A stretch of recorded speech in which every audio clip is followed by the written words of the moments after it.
I'm very pleased to announce and introduce Stephen Lewis, who is going to actually moderate most of the sessions over the next 2 days.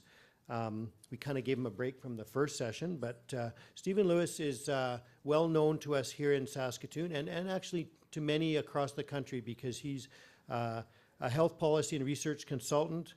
Although he's based in Saskatoon, he really travels a lot, and a lot of the conferences that I go to, I see him there and he sees me there and we avoid each other. But he's a marvelous moderator. He's one of those guys that really does know how to stick the needle in people to prompt that uncomfortableness so that to get us thinking creatively and strategically so that we can make our system better. So he's adjunct professor at the health policy at Simon Fraser University and has a very long bio that I'm not going to go through, so you can read it on your own. So welcome, Stephen. Thanks, Tim. We don't actually avoid each other at those meetings, by the way. And, you know, I am Stephen Lewis, insert your own joke here. It's true, I'm not the real one, yada, yada, yada. I am to my mother, and I'm relying on demographics. He's 13 years older than me, and if justice serves us well, he will go before I do, and I won't have the confusion. Unless people say, aren't you that dead guy? You know, when he goes.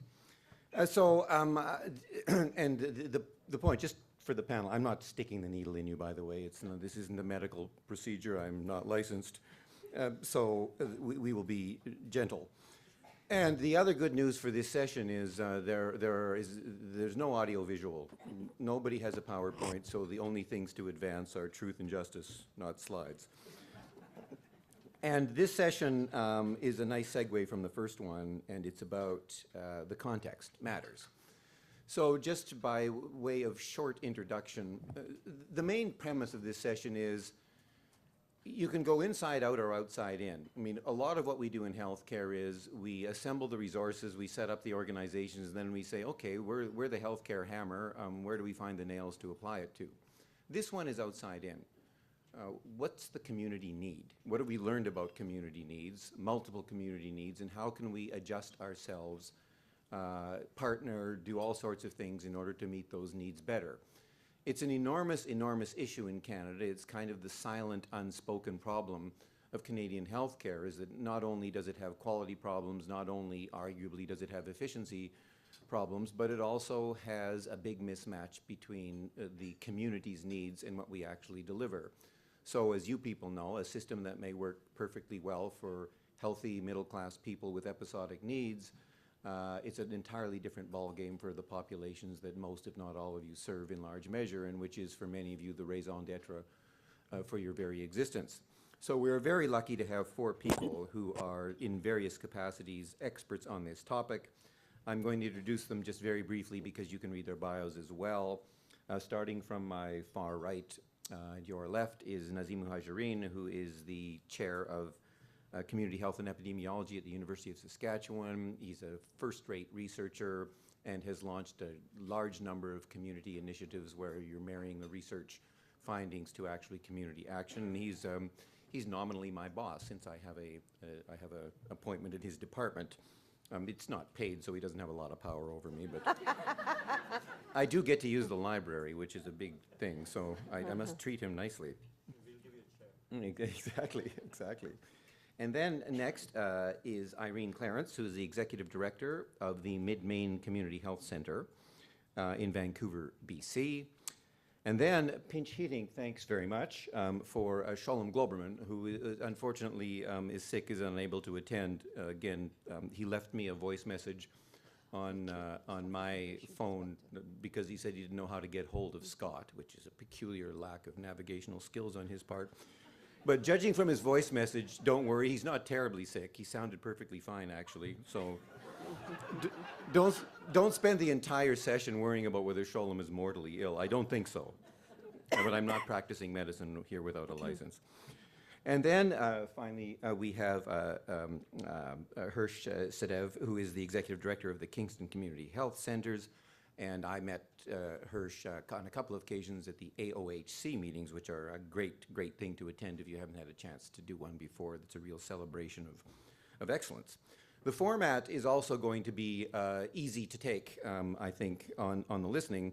We've asked them to do about 1 to 2 minutes max overview to get some ideas on the table. That's it at the beginning, so it's going to take 4 to 8 minutes. And then we're going to just throw it open. I'm going to ask some questions, maybe probe a little bit to draw some things out. They're going to have some conversations with each other. And then this will be very interactive, so we will toss it over to you. And every time, if you have a burning question, just please line up to the mics, and we'll get those in too. So this is supposed to be lively, pithy, short, and everything goes here. So without further ado, I'm going to start over here. So over to you, Nazeem. Thank you, Stephen. Can people hear me okay? Oh, yeah, I guess you could now. Good morning, everybody. And I just want to add to the voices that you already heard this morning about welcoming. I want to welcome you to our fair city. Catherine and I have raised a family here for the last 22 years, 23 actually, this August. We came from Massachusetts. I was born in Sri Lanka and kind of made my way here via States. And this has been a wonderful, wonderful place to kind of anchor our ship, as it were. And so, I hope you get to go out and enjoy the city as well. That's about a minute, is it? No. That's good. Okay. What I'm going to actually, one couple of things very quickly. I was a board member of the Saskatoon Community Clinic when I was a student, a graduate student in early to mid 90s. I have remained a patient in the community clinic. So I feel like you are sort of my distant constituency, but I hope to make you more of my constituency, maybe going to the AOHC conference, being one of them. I have two things to put in front of you to kind of consider. And this actually builds on a couple of points that was raised in the first session. I think Jennifer raised this, and Michael probably raised this as well. And that is measuring what we do and measuring what we hope to do and measuring it much better than we are doing right now. The whole social determinants of health research and that science, that knowledge, I think is kind of getting tired in the sense that it has been around for a long time, and it is time to move on to maybe the next stage. If the second stage of Medicare is about social determinants of health, actually I think it is acting and learning from our actions on social determinants of health. And I think that the community health centers has a particular interest and a particular capacity and a capability and a passion, to do this well, like nobody else could do in the healthcare system. Certainly big health authorities, big hospitals, clinics, mediclinics, walk-in clinics are not really, in that game of trying to understand how to act. First of all, acting on social determinants of health, and then understanding what works in our action on social determinants of health. This is, in population health, this is the next big thing to emerge, to try to understand mitigation, resource allocation, program delivery, and new service models. And well, we do that, but does any of these things work? And where do they work? How do they work? Who is making them work? And all of these questions are fair game, and I really believe that that's one of the major areas in which the community health centers can move in. Why community health centers are in a particularly good position to do that?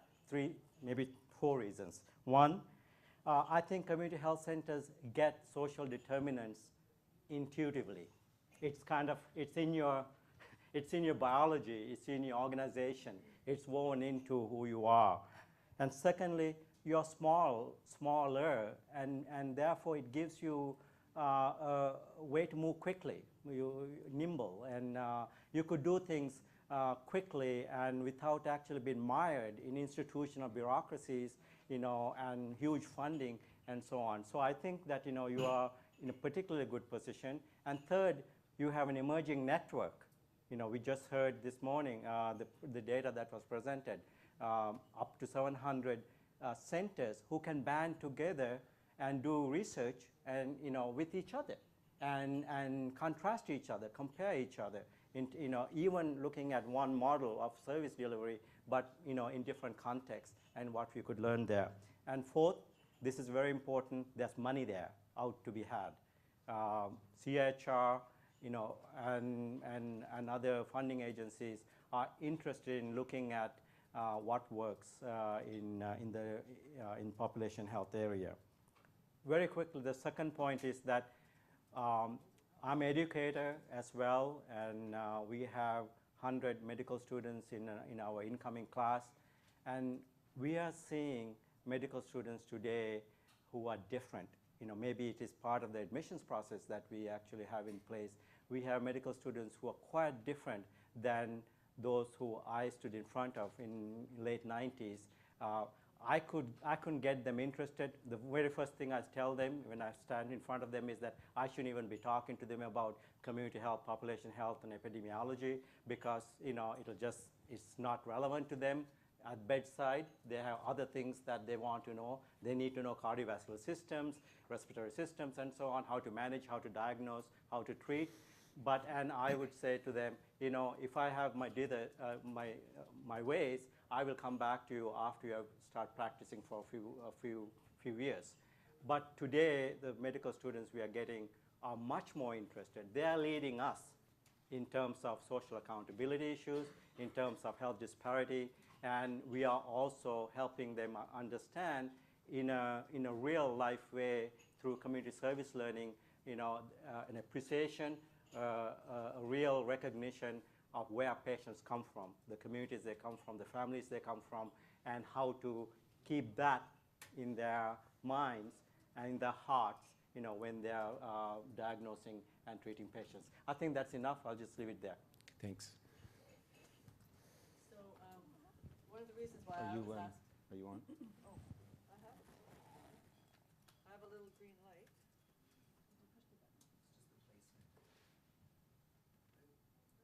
Yeah. No, it's on. You might have to. Hello? That's better, yeah. Okay. I just didn't have a lapel. That's why people wear suits. I never thought of that. Anyway, so I'm Irene Clarence, and I've been the Executive Director of Mid-Main Community Health Centre in Vancouver for the last 8 years, and involved with that centre for probably 4 years before that. And we're in our 25th year as a not-for-profit community health centre with a medical and a dental clinic, and we have about 5,000 medical patients, about 10,000 dental patients. But we've just been kind of going along, trying to be better, trying to improve ourselves, trying to look at our outcomes. We've got an electronic medical record system. We were part of the Health Transition Fund, sort of project that happened in BC, and we got put onto an electronic record system. So we've got 8 years of that under our belt now, and we're actually using that data to improve outcomes.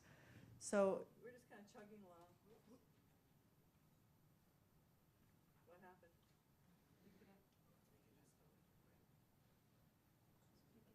Hello?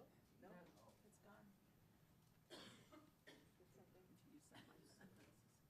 It's still green. Tech nightmare. Where's our techie person? You can use Nazeem's, or you can come up here if need be too. Is that working? Hello? Yeah, now it is. Sorry.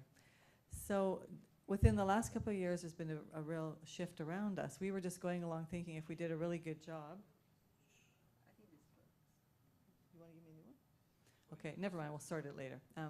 So we just were thinking that I was thinking if I could show that we were doing an excellent job being fiscally responsible, having good outcomes from our patients, we had patient satisfaction surveys, we had good data, that somebody somewhere in our health system would say good job. But that never has actually happened up till now. And just a big sort of paradigm shift has happened in BC over the last few years, but particularly this year, where they're looking at all their community health centers which they're now kind of naming primary urban healthcare systems, is kind of the group we're being put with. So even the title of primary urban healthcare center is a slightly different take on it. But now they're saying that they want to monitor the type of patients that we look after, and so they want us to only take care of the most complex and the most acute people in our neighborhoods and in our city, and that we should actually be discharging our well patients. And that, you know, like we take care of families right now, but what they would like and what they envision is that only the sickest member of the family would be our patient, and the rest of the family members would be discharged out to get care somewhere else. And then they've taken it up to a new sort of level at the most recent conversations, where they're saying not only would we be taking care of only the most acute, but they want us to be an acute primary healthcare center, which isn't, that language doesn't even make sense. That's like an oxymoron, but anyway, whatever. But they also want us to bring in these very most acute patients and then flow them through. So we're going to stabilize them and then flow them out to a really excellent fee-for-service system that's going to be waiting for them, apparently. Though I'm not sure where they are because they're not in place yet. So this is just sort of like an imaginary solution that have been dreamt up by some people who I don't think are very close to the ground. But ready or not, it's being imposed, and it will be imposed very quickly on the community health centers in Vancouver that are funded through the health authorities. Because if that's what the wishes of the health authority is, then they will need to follow that. As a not-for-profit with a community board, we get our funding through a similar stream, so we'll be influenced by it, but we'll have to make some choices. We may or may not want to fit that model, and we may need to decide our own fate as an organization, but that's our physician funding that's being directed that way. So it's a very different concept than how we started as a community health center and how we envision ourselves and how I think community health centers should run. And I don't know that I don't think it's just a BC issue, though. I think it's just really come to the surface there. Yeah, so that's our issue, and I don't really know what the solution to it is. We're just in the middle of dealing with it. We've just been reviewed by them this past week, and they've looked at our numbers and said that our patients aren't complex enough, and we're not sure what the direction is going to be as to what we should do.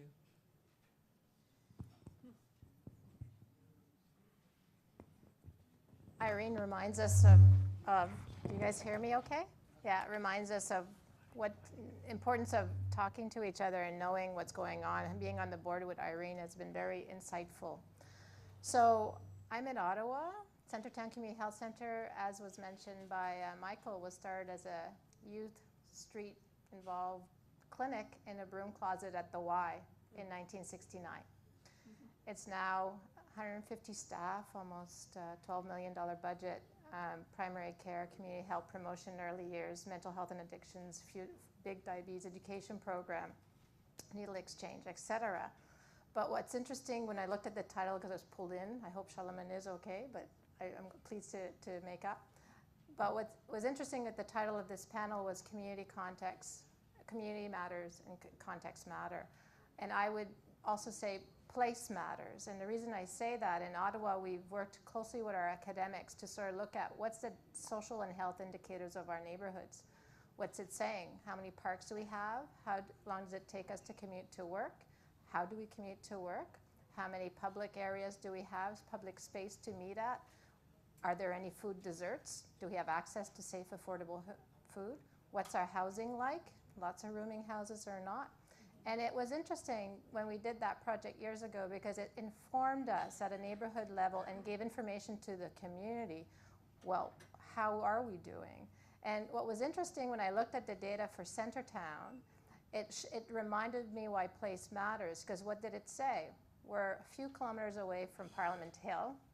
So we have a highly engaged political community. They're very politically savvy, from all stripes, but fairly progressive, highly engaged. It also told us we have food deserts. We might have grocery stores, but they're highly not affordable for those who are more impoverished in our community. And people do commute well. We cycle and we walk, we drive less. We have not many parks.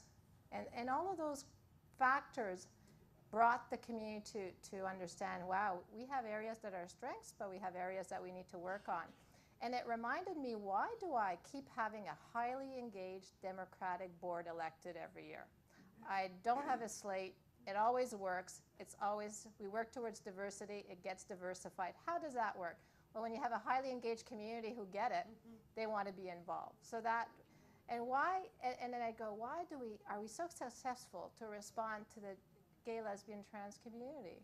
Because we're in the gay village, and they get it, and they want us, they need us, and so we develop programs that respond to the diversity of that community. And we just celebrated 5 years with Gay Zone Gay last night, where public health and us and other partners make sure that men have access to services and ensure that they're tested appropriately. And we thought small pilot project involved the men in the community, and now they want to expand even further. So it was, but it doesn't happen alone. It doesn't happen without our community governed board. It doesn't happen with our community being highly engaged and saying, yeah, it might take this amount of money, but if I don't have the engagement of my community, it's not going to be successful. It's going to flop. And we've had a number of those to remind me of that. So I think it reminds me that place matters, and I look at many urban, rural areas. We need to pay attention to that, and I think we do. That's the benefit of having a community health center. And to Russ's point about advocacy, when we were going to get a casino downtown Ottawa or elsewhere, well, the community was paying attention, and they said, a casino? And then who was paying most attention was people that we were serving in our addictions problem gambling program who are 55 plus. They said, a casino? The casino in Quebec across the river got me in trouble in the first place. Why would you introduce more of that? There was no health social discussion in our community. It was absent. Public health wasn't saying a word. Municipalities were desperate for funds. We're going to have it. Well, it's not happening. And it's not happening because we raised, as community health centers, we raised press conference and everything. Think about the health and social impacts if you're going to go and introduce a new gambling facility in town. And once we did the press conference, what hit me was the clients, the people in the community, whether they were family members or people who were ongoing problem gambling issues, emailed, called, said, thank you, thank you, thank you. It's such a silent problem that we can't talk about. And you said something. And then we had people who were going through it who went to city council, and they moved the discussion at another level. And then public health came and with their big report. But it needed us. And advocacy is a dirty word. We've done the refugee health. I've had settlement agencies say, I can't do it. Thank you, thank you, thank you, community health centers, for raising the bar and the dialogue, and for healthcare professionals to say it, because we can't. So I think it reminds us of the power is our community, and how we take that and move it forward will make a big difference to the health of our community and to the well-being of our communities. Light is on. Yeah, you're live. Hi, I'm Hersh, and I come from Kingston. Pleasure to be here, the homeland of Medicare. Fantastic. Like Simone, my organization started 25 years ago. We just celebrated our 25th with a staff of 8 and a budget of less than $800,000. Today, we have about 160 staff, budget of 15 million plus. Why did it happen? How did it happen? Because the people, my board, wanted it. I joined the organization in 2000, and we had a first strat plan. And at that time, our funding was about 95% from the Ministry of Health and a little bit from MCYS. The board made a very strategic decision at that time. 2 things. We're going to reduce our dependency on Ministry of Health. If we truly want what the community wants, we need to reduce our dependency on the Ministry of Health, and we're going to get bigger. These were the 2 decisions that the board made in 2000, and has continued. And we made get bigger, not because there's an empire building, and there's nothing wrong if you're building empires for the community. But it was about really listening to the people, what they needed. We wanted to make sure that the kids don't go hungry to the school. We wanted to make sure that the kids graduate from high school. We want to make sure that the newcomers that come to the community, they have a place and they're settled and they become engaged. And just on September 8th, we had our Multicultural Art Festival in Kingston, Ontario, the loyalist of the places, where people, we had about 2,000 or 3,000 community members coming out and dancing to Bhangra and eating Trinidadian food and tamales and all of those things. It's creating a vibrant community. That's what we're all about. And I thought hard enough. I mean, what's the second stage of Medicare? I went back and looked at our 2007 report of AHC conference. And you know, there's some golden nuggets where this is happening. And it's happening in those areas because the community governed boards in those communities have clearly defined where they want to be. I think the challenge with us is that, you know, Douglas, the father of Medicare, he described very well what the first stage was, and he wanted to work on that, but we, as a group, as a movement, we've not really defined what that is clearly like, and we need, if we want to build coalitions around a movement, we need to clearly tell people where we're going, and I think that's something that at a national level, sure, it is absolutely political, and we have to get talking to the right people, get, you know, contaminate their mind with the healthy virus. But we really need to get there and put a stake in ground and say, that means every child is going to have the same opportunity. That means every child is going to graduate in a meaningful way, that every person is going to have one person, one job. You know, if China could do it, why can't we do it? And as an immigrant myself who came in 1977 from India and have seen and have worked with UNICEF in the lowest and the lowest of the strata of the society where you see little kids going blind due to vitamin A deficiency and with a kwashiorkor pigeon chest. You want to protect what we have. And I guess maybe that's what I look for, and I've been very lucky in Kingston with my community.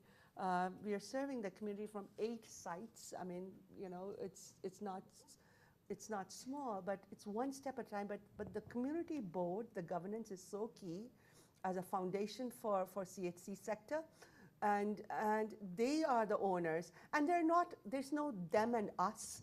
We are the people. We're not talking about caring for somebody out there. We're talking about caring for us, our children, our grandchildren. And if you're not well, Jane, it affects me. And understanding that and putting that out to people. And I guess for me, that's why the community matters. And one point, and I told Jen Rayner, I need to talk to you. Let's start measuring what really matters. So are we measuring how many kids are graduating in that neighborhood because there's a CHC? Are we measuring how many good food boxes programs are delivered because there's a so what are we measuring? So I think we need to shift our lens. If we keep on measuring how many, what is our wait times and the third next appointment and how many had breast screening and cervical screening and all of those, that's all we'll be doing. We measure what we think is important. Let's change the focus. Let's change the conversation. Well, thank you all, and thank you for your creative redefinition of 2 minutes. So I'm going to ask you a couple of questions, and I'm begging you for pithy responses. You don't have to get every idea in your head out all at once. You will get another chance, I promise. So, and I'm sorry to ask you to be succinct in this one, because this is a big question.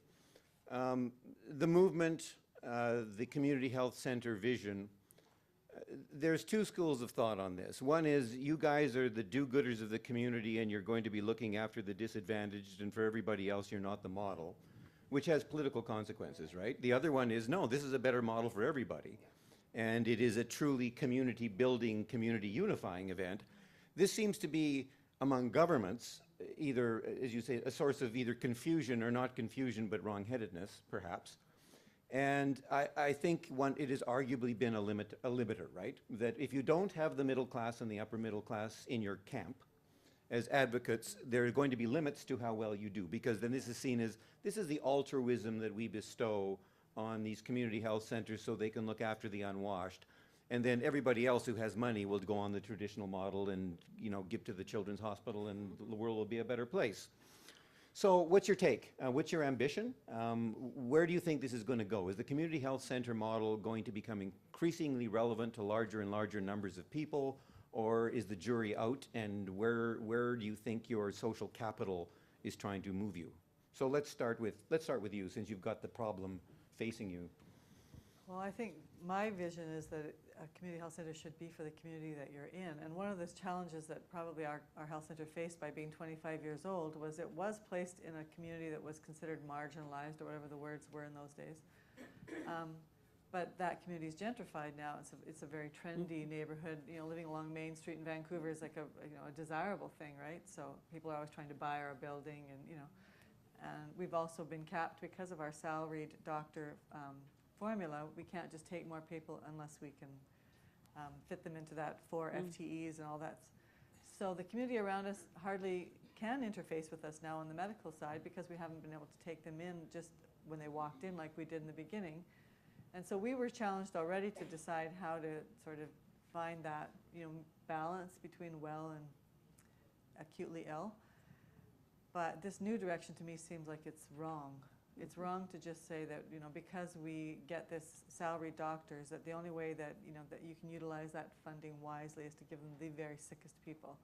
And our physicians have been there for many years, are very committed, and they've all said that if you just give a doctor only the most acute patients to take care of, that's very hard for them too, as healthcare providers, and also that puts huge stress on the whole organization. And there's no need to do that. There's no need to have everybody with the same problem all put in the same place. So I would really be strongly advocating for pushing the other way.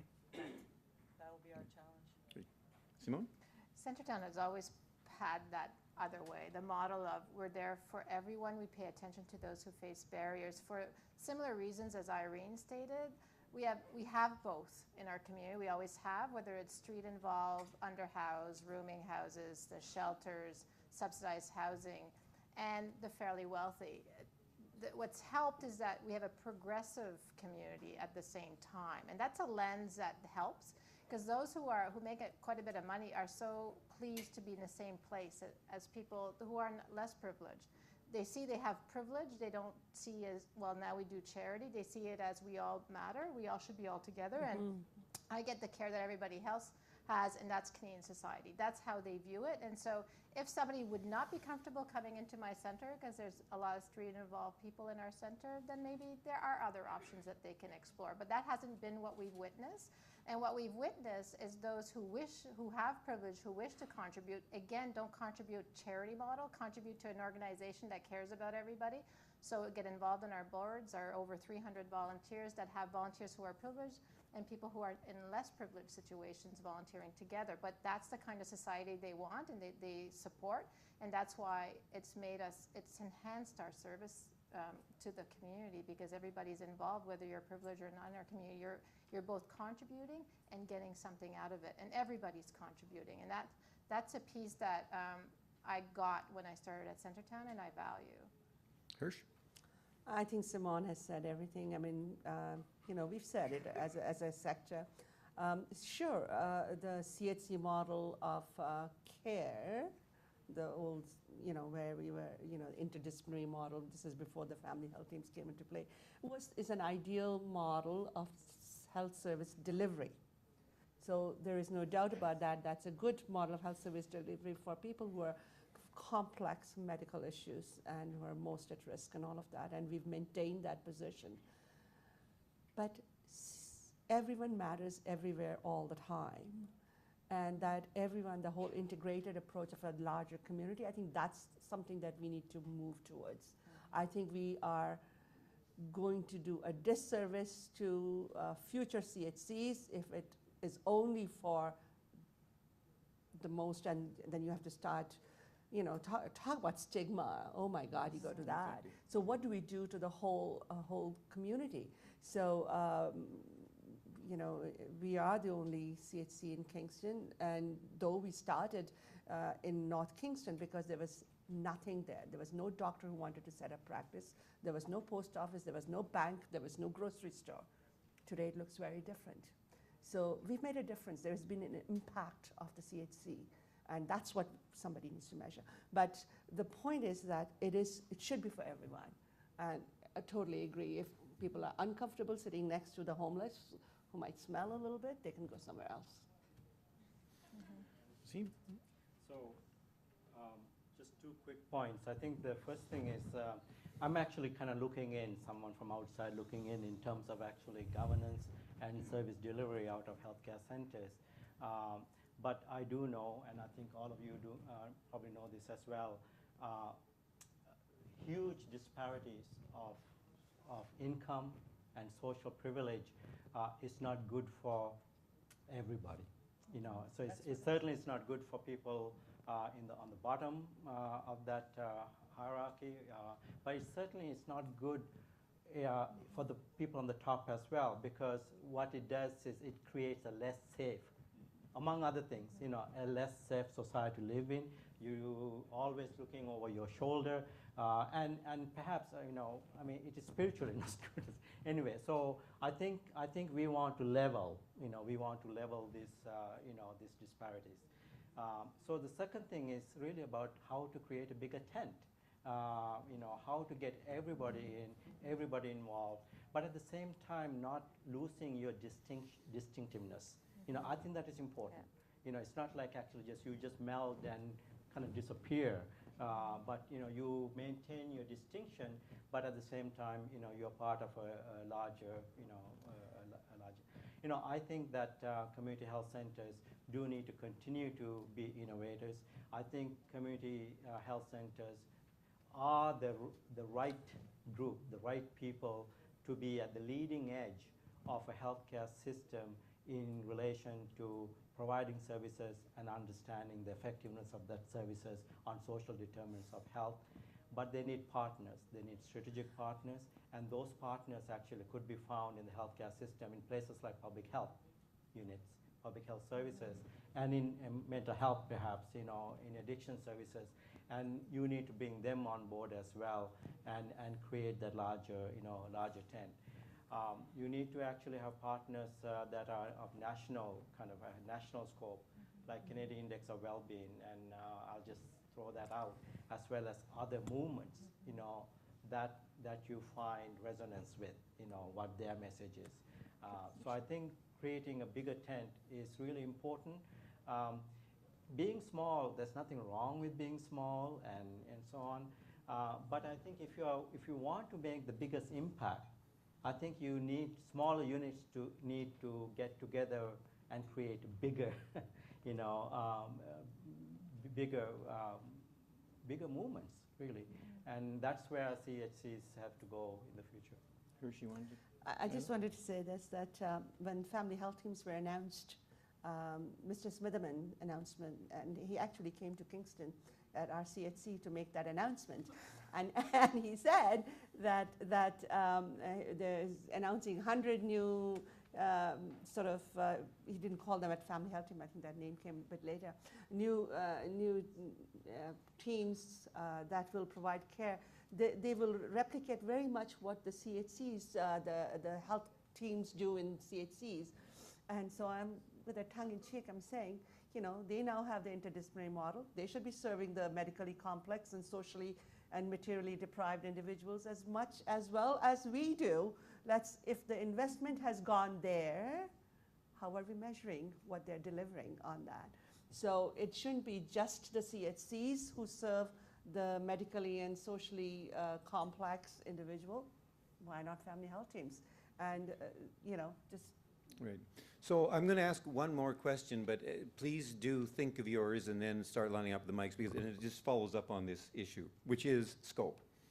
So obviously, if you want to meet the community's needs and you want to meet a lot of people's needs that are quite complex and intersectoral, you could say we will have, as Nazeem was suggesting, a coalition of partners, but partnerships are tricky, right? And sometimes they're unstable, sometimes they're hard, sometimes there's gaps. Or you could just create bigger organizations with bigger mandates, so that instead of saying we draw this line between healthcare and health-related needs and the social determinant side, and we assume the only way to do that is intersectorally. What about joining up and having a sector? So that Quebec used to, right? I mean, Quebec had gone the farthest, I think, with CLSCs and also with combining health and social services ministerially to take a more comprehensive view of this. Do you feel limited? Do you feel that if someone said, you've got a wand in your hand and we would take on these other things if we could because we think, oh, that would serve our clientele better, do you want to do more, or do you think you've got enough to do already and you would rather work with partners rather than having the tent with only one room instead of 6? Who wants to take a crack? I'll take a crack at it, and I'm involved in 2 health links. Health link is all about breaking barriers, right? And improving partnership, integration, and of course the focus is to the transitional care. But as soon as you start those conversations, and we're having very intense meetings, and in both places, what's coming through is to serve the person with mental health and other comorbidities. The only way to do that person to serve it well is not only making sure there's a rapid response nurse and you have somebody go provide a certain care, but you need a system navigator to help with the housing costs, with the help with the utilities and food and all of those things. And mental health redesign group is also saying they need system navigators. I mean, and Helen Angus herself was at one of our meetings, and I asked her, Helen, 2 different areas, I'm hearing the same thing, you need system navigators. Is the system so broke that for anything you need all these new people to help? So there has to something change drastically. And there needs to be partnerships, there needs to be better referrals and all. And I'm not waiting to see that a platform of electronic platform that will help us do that at all in my lifetime. So I think it has to be at a community-based, bringing the right groups together. I just met with the director of education just on Monday, and saying, just as we're taking an approach to medically complex individual, should you and I talk about how do we focus on children that are coming to school hungry and coming to not wearing shoes and all those kind of stuff? How do we wrap around care around those children and their families?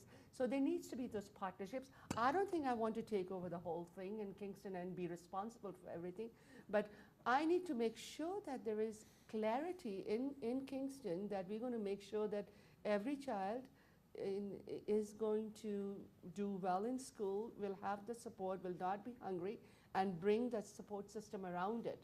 But setting up those destination points, I'm channeling LEAD, people will know what I'm talking about, and get the right people on the bus who wants to go there.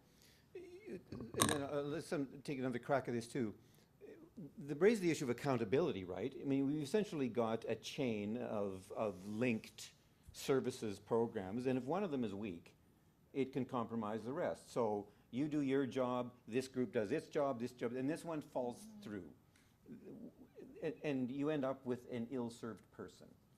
So what is the response? We see that all the time, right? I mean, we see a whole bunch of organizations of goodwill. They want to be good partners.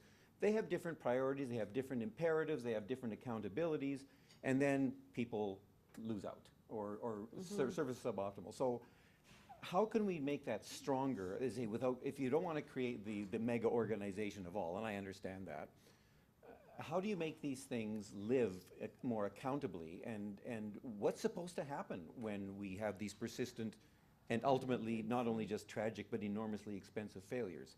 Simone? I think one piece I've found that's been helpful is when we know all of us know there's a problem. And I don't know whether it's at a neighborhood level, a city level, a provincial level, when all of a sudden we have data that says we have a problem, we have a big problem. And I'll give you an example. We had poor early development index results in Centretown, and very poor. All of a sudden I had tons of partners coming to our door saying, we have a problem, and we all have a problem, and we need to resource and support you in that problem. So it's almost like people first need to know there's a problem, and then And then the levers, I find you need community leadership, but you also need no policy vacuum here. Yeah. I find we may have the community leadership, but sometimes we have the policy vacuum or lack of leadership, whether it's your health authority, whether it's your municipality, whether, like we need leadership both at the community level and we also need it at the higher level. So whoever's making those decisions about accountability, well, please don't just make me accountable, but make sure that we're all collectively accountable towards a similar issue that we need to address collectively, because we won't address it if we just go at it one at a time. So, and you're right, sometimes we have a weakest link and we pay attention. So if we all understand that we're just as strong as our weakest link, and that's being repeated and repeated both at a community and at a policy level, I find that has helped. So having a problem, people understanding, God, I could do a great job, but I'm nowhere going to go anywhere fast if this person beside me is failing. So it's a bit, and often I find we have a policy vacuum and lack of leadership at the higher level. And sometimes it crumbles at the because some policy decisions that could be made will make sure your weakest link is even weaker. With some of the accountability expectations and other things. So I think there's a bit of both that we need. I agree. I don't want more mega structures. I think those often get how many mega structures were created in any city, municipality, provincially, nationally, that have been taken apart or have, oh my goodness, we went the wrong way. So we have to rethink it clearly before we move. Yeah, I just want to build on that, Simone. I think in Saskatoon, in Saskatchewan, as a matter of fact, we have these intersectoral tables. We call them regional intersectoral committees. That is it's not so much a policy-making table, but I think it's an accountability table intersectorally, and a bit of a planning and a coordination table. And I do think that those kinds of tables can be helpful, as opposed to kind of being unhelpful, But then they have to exist in a provincial leadership, framework. There has to be provincial leadership around early childhood development goals, milestones to meet. There should be a provincial leadership around social equity, income equity, social inclusion, social cohesion. And without that kind of a leadership at a provincial level, let alone at a federal level, then the third level sort of tables at a regional level can only do what they can do. They really do out of their goodness of their heart, and because they want to do it, but and it doesn't actually span. It doesn't actually sort of continue on from one regional director to the next, because it then it relies on that person's commitment as opposed to a system's commitment, at a provincial level. One other thing, I really think that community health centers should be responsive to changing demographics. I say this from Saskatchewan and Saskatoon point of view. We are seeing massive influx of new Canadians, settling here with huge needs, not knowing how to navigate systems, bringing experiences that are actually very, very, which is a barrier for them to build trust, contact services, and who better than community health centers to be that entry point, and to be that agency that builds the trust and the relationship with our new Canadians. So there are so many different ways that you can look at the scope. I don't have that much to say. I just think making things bigger generally makes them work more badly. It's just my own personal opinion. I haven't researched it. But I think one of the advantages of being a smaller not-for-profit with sort of a group of people that were all wanting to be there and kind of choosing to be there, weren't just assigned to it, then you can make decisions. You can try new things. If it's not working, you just stop right away. And I think that's the attraction. You try something. If it makes a good impact, you keep doing it. If it doesn't, you stop. If you get caught in a system where everything has to be top-down, by the time it gets to the patient, it's often really skewed and quite dysfunctional, even though it was intended to be good. I think we do our changes from the top down all the time, particularly in British Columbia.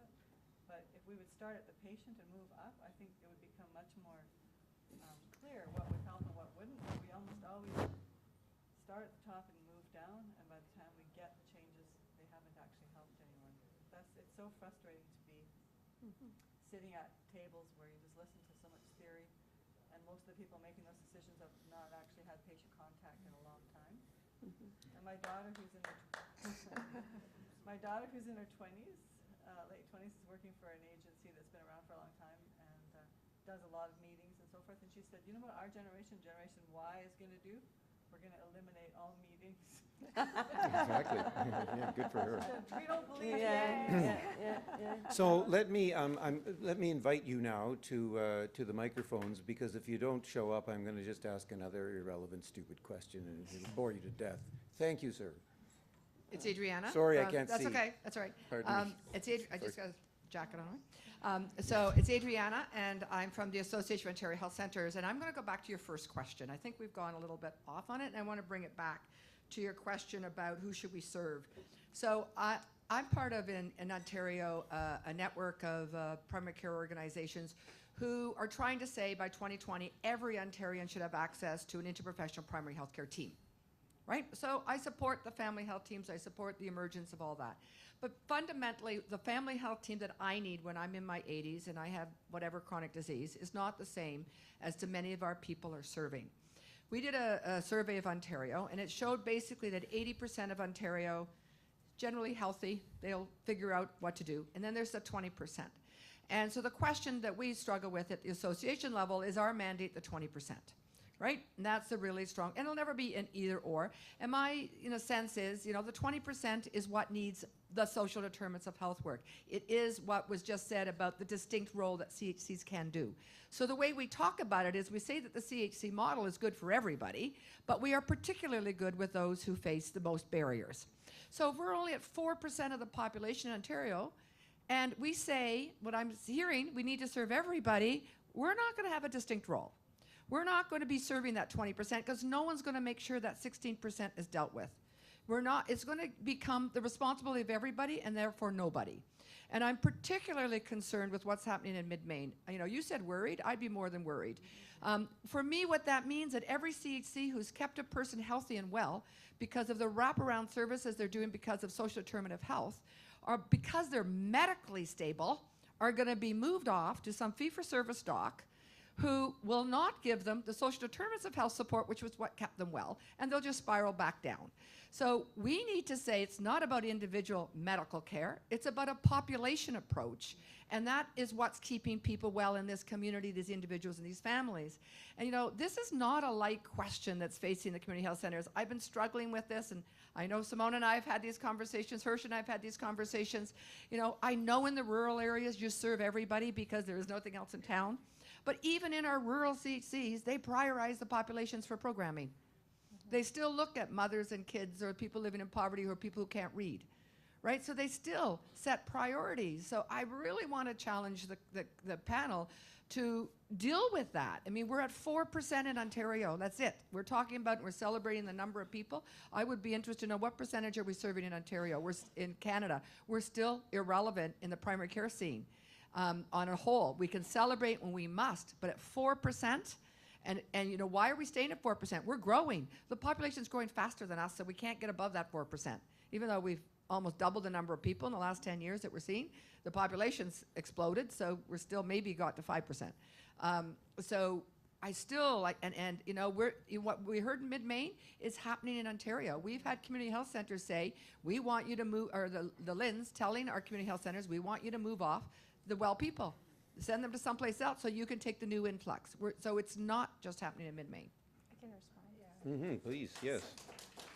So, yeah, and Adrienne and I have had those discussions. I think what I didn't say in my thing is as much as we have both populations, the intensity of the interventions are more with our priority population. So I think I hear you, and it's a problem.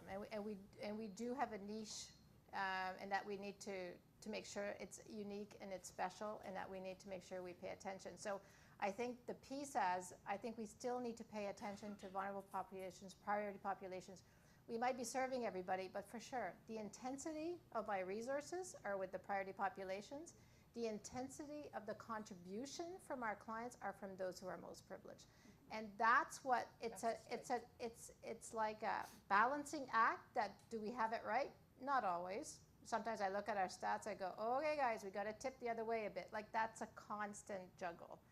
But I hear you. It is a problem that many of our most vulnerable are not supported by primary care, basically. Can I just speak? We have, Yeah, you're good. we have a dental clinic that gets no funding from the province or anyone else. We run, half of our population are just regular people with plans who come to our dental clinic because it's good care and it's a great place.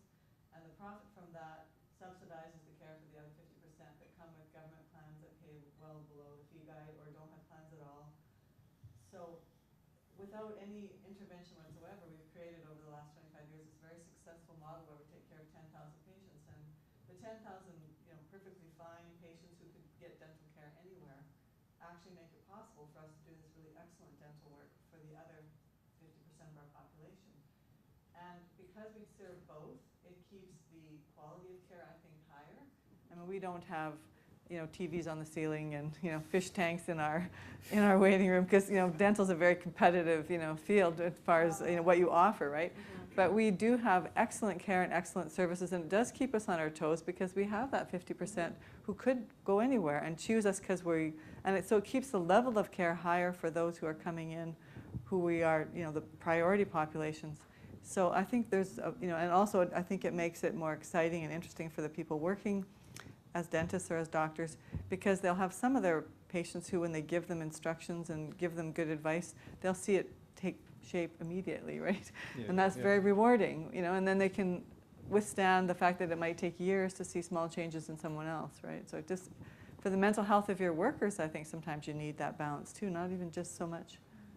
You ought to get a donor to stick a flat screen up there for a couple $100, because I'm telling you, there's nothing more patient-centered and empowering than having the clicker in your hand when someone's sticking a needle in your mouth. Did you want to, anyone else want to get into this? I think I would just say this is not a new debate that we're having. That's been going on, and ever since, this is my 25th year in the sector, and I've seen this continue, and I think it's a healthy debate. And I don't think there's an answer going to be an either or, the answer that you're looking for, Adriana. I don't think there's an answer, because exactly what Jane is saying, we need both of them. We need the people who have the worldly, whatever, what we call enough material goods to be able to support the others. But I do think that we need to challenge and look at how do we use this, at least in Ontario, the health links. I mean, I'm looking at, I don't want to take on some of the family health teams do serve people who are low income. So, but how do we connect and partner that the individual continues to get their primary care over there, but gets other support? So I want us to focus on building healthy community, the healthy neighborhoods, which will benefit everyone, whether they're clients and patients of the CHCs or of another family health teams. So I think that's the piece I would hate to give up. If we want to take on more, the 20%, then it's a resource issue, right? But the important thing is, what is our role and function? Nobody else is paying attention to building neighborhoods. We are the only one. I mean, family health teams can take care of the patients, the primary care pieces, but it's building healthy neighborhoods that will sustain for everyone. It's not us and them, it's for all of us. Okay, this is quite an interesting discussion. I work for the Saskatoon Community Clinic. I'm the Member and Public Relations Director. Can people hear me? Okay, good. So within our organization, we are constantly kind of dealing with these tensions daily. We have two clinics, one in downtown Saskatoon, which serves the population at large, both urban and rural, because a lot of people in Saskatchewan drive for their care. And we have a clinic on the west side that serves more of a priority population group. So we are daily dealing with these struggles. I think that we would all agree, though, is that over the years, having this mixed population has been nothing but beneficial to the community at large and within our organization. So there is actually just one thing I want to add to the conversation that I haven't heard yet. I actually think that one of the ways that community clinics, wherever they are, can grow and be stronger in their communities is to actually expand the roles of non-physician healthcare providers. Yes. Exactly, that's it. In our setting, for example, our OT does home visits, we have physios on site, we have seniors counselors. We would like to do more in terms of people in serving of our abilities to go into people's homes. So I just think that there's a huge role there that's underutilized in community health centers. Definitely need physicians, we need nurse practitioners, but for me, what we really need to do is kind of grow that non-physician healthcare provider to serve our population. Everyone agrees? Great. Yes. So let me follow up on that with we've talked a lot about upstream community development, where the bread and butter of where you live. Let's talk about the other end of the spectrum a little bit. Chronic disease management, you know, half the health expenditures in the country, well, 70% are on chronic diseases, and most of that is on the elderly. So that's where the demographic is taking us. Although interestingly not here. We're the youngest city in Canada now because of population growth, bizarrely enough. So do you do a better job of chronic managing people with 3 and more chronic diseases? Do you know it? What about your model can you say? And is that something that might be an ambassadorial hook for the emerging multi-comorbid people like me in 15 years? I had my AGM, the 25th AGM on Saturday, and one of our speakers was a 93-year-old Ambi. You know, she started coming to the health center when she was, you know, in her 60s when we opened, and she told her story. She's had her share of health issues, including cancer, you know, all kinds of stuff, and she said, stood over there and said, only reason I'm not in a long-term care home is because of this place and because of the CHC and the kind of support that you get. She gets excellent medical care, primary care, that could have been provided by somebody else as well, but it's all of the other things that she cuts over here. She comes to the seniors exercise program, the knitting for some people, kids in Africa, the feeling of being able to give something back. This is just one story. You know, community kitchens, cooking for one, all of those kinds of things that you get in a community health center that you don't get in addition to your self-management programs and diabetes care and all of those kind of stuff. But the feeling of being a family, a home, is at a CHC. Yeah, that's the theory. So let's say I'm a hard ass and say, in God we trust, all others bring data. You know, have you got evidence that you're better at this? We have evidence in Ontario. Because Michael Rakos asked me yesterday, he goes, what do you think benefited Ontario to have CHCs grow? I think evaluation. We were shy as community health centers to get evaluated. How could others see our data? They'll show how poor performers we are. We had the guts about 10 years ago to say, no, look at our data. And we had academics evaluate how well we did. Where's the area that CHC showed they did especially well? Was chronic disease self-management. That was the area that was said, that's where you guys shine, and it was in comparison with other models.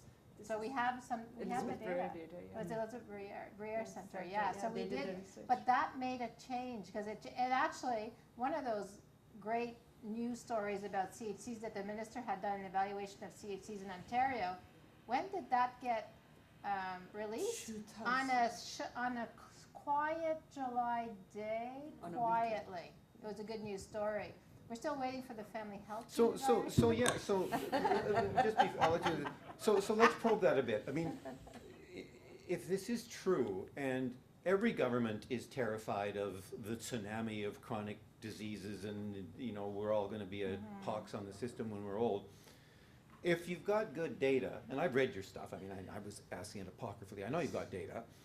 And Glazier's recent stuff too, right? Yeah. So, and ISIS. So that would suggest that any government interested in bending the cost curve should be promoting the hell out of this model. Why aren't they? I mean, what's going on? Well, I'll tell you, in BC, that there's a really strong lobby from the physicians to keep them being the sort of door through which all healthcare is accessed. And community health centers really promote a primary care model that includes all the other health professionals in a much stronger way.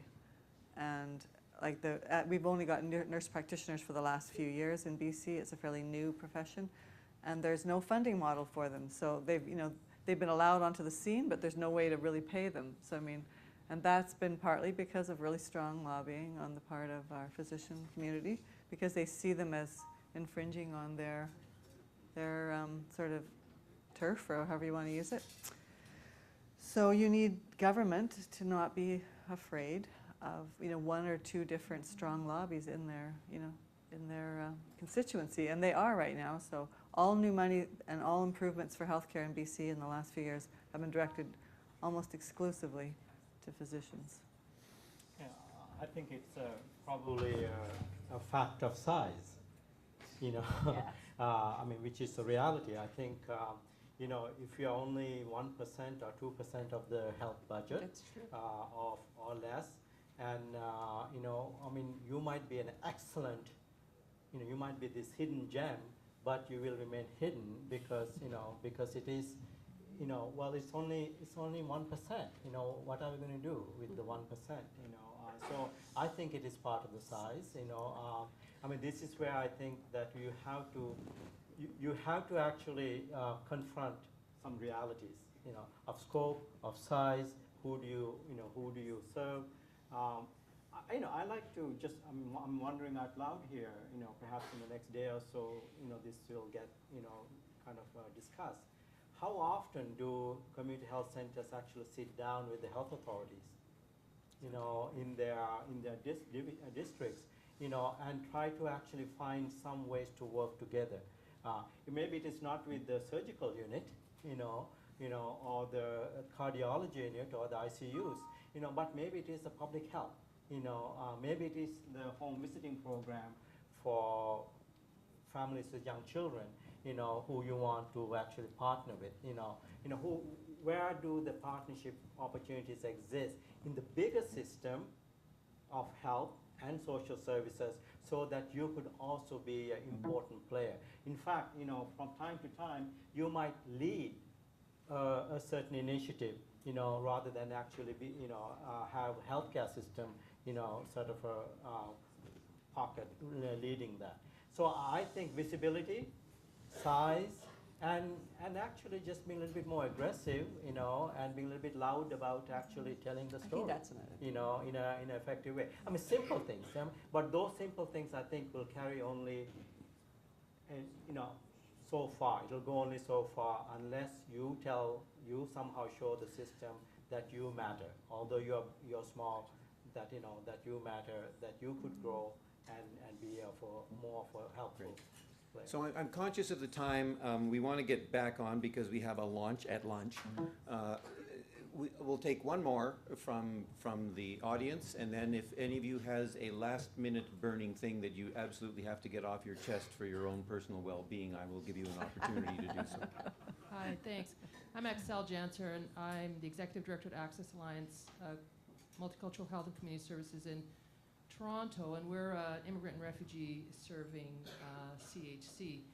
And I just want to comment on, like, when I've enjoyed the presentation, and Hersh referenced LEAD. This is something the strategy group in Ontario has been working on, like, what does leadership mean in this sector, and how do we need to think about ourselves as leaders? And it's not either or. Yeah.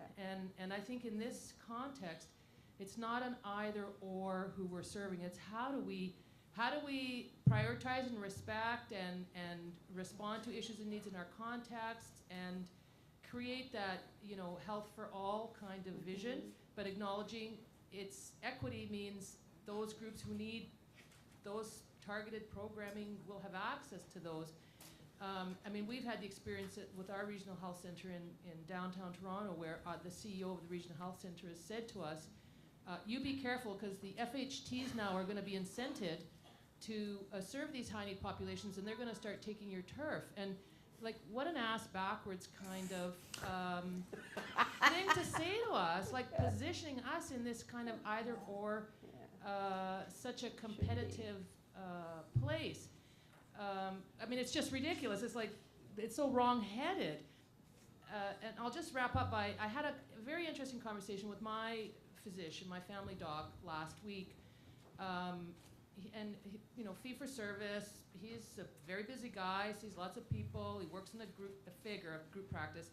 And we were talking about a guy I used to see who's now retired, and he was bemoaning the fact, he said, yeah, it's too bad, you know, Dr. Rosen retired, because he was one of these general surgeons who did everything and focused on head and neck stuff. And then he started talking about, you know, it's changed so much. He said, I remember when I was younger, like, I did more comprehensive care, and we used to support each other, and if I wanted to know something about this, I'd phone my colleague who knew a little bit more about that, but they were all family physicians. So, you know, in terms of who do we need on the bus and where are allies for us, like, there are, I would say there are, there's a huge community of family physicians out there, not just the ones that work in CHCs, who also are seeing the change in, who also just want to do a good job for their patients. And maybe, you know, as we think about leadership, like, let's think about, again, some of those are natural allies for us who would be on board in terms of supporting this broader, more responsive model of care, who do work in interdisciplinary teams and who would be, you know, it's not the OMAs of the world that maybe we should, you know, it's the work from the ground up, because that's what we do, so let's work from the ground up. So those are some of my thoughts swirling around, and thank you so much for all the panels, it's been great. Thanks. So, does anyone, any last bon mot that you need to share? I just want to say that, you know, for change to happen, and I think Michael Radcliffe talked about war was a good news story for health at that time because you could lobby it. And what is the burning bush? You know, in Ontario, the burning bush has been, oh, there's no more health money. We have to do things differently. So what is happening with that? Are we just watering the edges, or are we really going to make some change?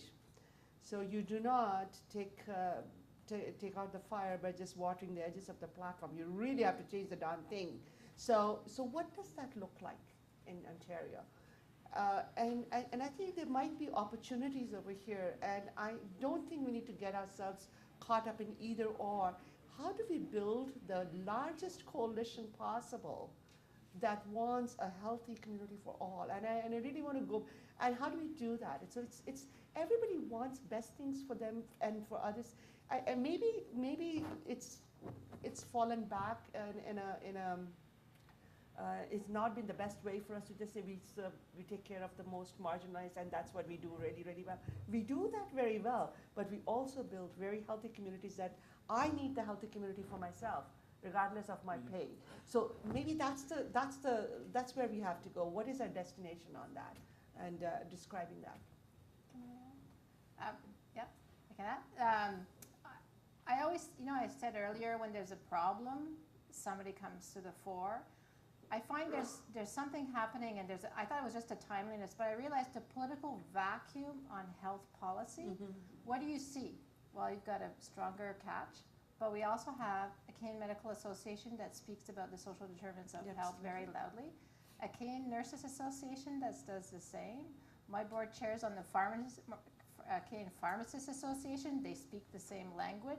There's something happening in a different health professionals as well as us speaking a fairly common language, and I've not seen that in a number of years. So sometimes that political policy vacuum, people are going to take, the leadership's going to come, and if it comes from the ground, even better. So, and I appreciate that Anna Reid's here with us today, because I really think, and if other healthcare professionals are here today, I'm really pleased, because I think it does take a number of coalitions, a larger movement to move it forward.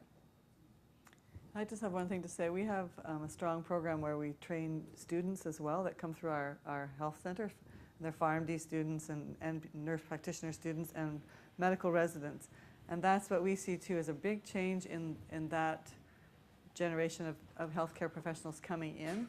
Very interested in community, very interested in working together. And they would love to stay and work at our center if we could, you know, find places for them. So I think there is a change in just the individuals going into these professions, and they are going to bring their worldview with them, I think.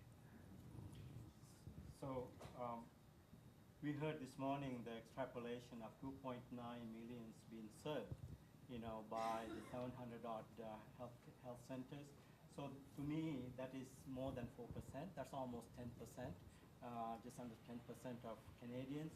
And the fact that actually this survey had happened, and there is a movement of health centers, emerging, and that could only bode well for what we're talking about here, particularly if you were to build alliances with other professional bodies and move into an area where there's no leadership.